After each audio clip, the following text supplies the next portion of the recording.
الحمد لله وحده والصلاة والسلام على من لا نبي بعده اما بعد۔ دوستو اور بھائیو، آج ہم پھر آپ کی خدمت میں ایک اور نئی دعا کے ساتھ حاضر ہوئے ہیں۔ وہ دعا یہ ہے کہ آپ صلی اللہ علیہ وسلم ارشاد فرماتے ہیں، جو شخص یہ دعا 3 دفعہ صبح اور 3 دفعہ شام کے وقت پڑھے گا، اللہ تعالی اسے قیامت کے دن خوش کر دے گا۔ اور آپ یہ بخوبی جانتے ہی ہیں کہ اللہ تعالی انسان کو کیسے خوش کریں گے۔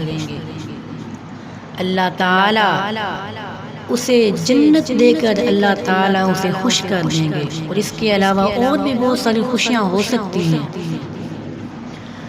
اور جو یہ حدیث ہے ابو داؤد اور ترمذی شریف میں بھی موجود ہے، اور ابن عباس رحمہ اللہ نے اسے حسن قرار دیا ہے۔ تو دوستو اور بھائیو، اس سے بڑھ کر اور نعمت کیا ہو سکتی ہے کہ اللہ تعالی اپنے بندے کو راضی کر دے۔ اللہ تعالی سے دعا ہے کہ اللہ تعالی ہمیں بھی اپنی زندگی میں صبح اور شام اللہ تعالی ہمیں یہ دعا پڑھنے کی توفیق نصیب فرمائے۔ تو دوستو اور بھائیو، شروع کرتے ہیں آج کی اس مقدس اور بابرکت دعا کو۔ ہم پڑھیں گے اور آپ بھی ساتھ ساتھ دہراتے جائیں تاکہ کوئی غلطی نہ رہ جائے۔ تو شروع کرتے ہیں آج کی دعا، آپ بھی ساتھ ساتھ دہراتے جائیں۔ رضیت باللہ ربا،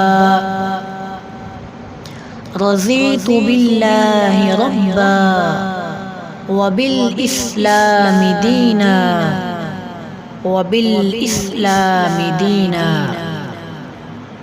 وبمحمد نبیا، وبمحمد نبیا۔ دوستو اور بھائیو، یہ ایک بہت ہی چھوٹی سی دعا ہے۔ اگر ہم یہ دعا پڑھ لیتے ہیں تو اس کا اجر اور اس کی فضیلت یہ ہے کہ اللہ تعالیٰ اس شخص کو قیامت کے دن ضرور خوش کر دے گا۔ تو دوستو اور بھائیو، اس کا ترجمہ یہ ہوگا، میں راضی ہو گیا اللہ تعالیٰ کے ساتھ اس کے رب ہونے پر، اور اسلام کے ساتھ اس کے دین ہونے پر، اور محمد صلی اللہ علیہ وسلم کے ساتھ ان کے نبی ہونے پر۔ اللہ تعالیٰ سے دعا ہے کہ اللہ تعالیٰ ہمیں یہ دعا پڑھنے کی توفیق نصیب فرمائے۔ اللہ تعالیٰ ہمیں آپ صلی اللہ علیہ وسلم کی ایک ایک سنت سے سچی اور پکی محبت نصیب فرمائے۔ آمین۔ وما علینا الا البلاغ المبین۔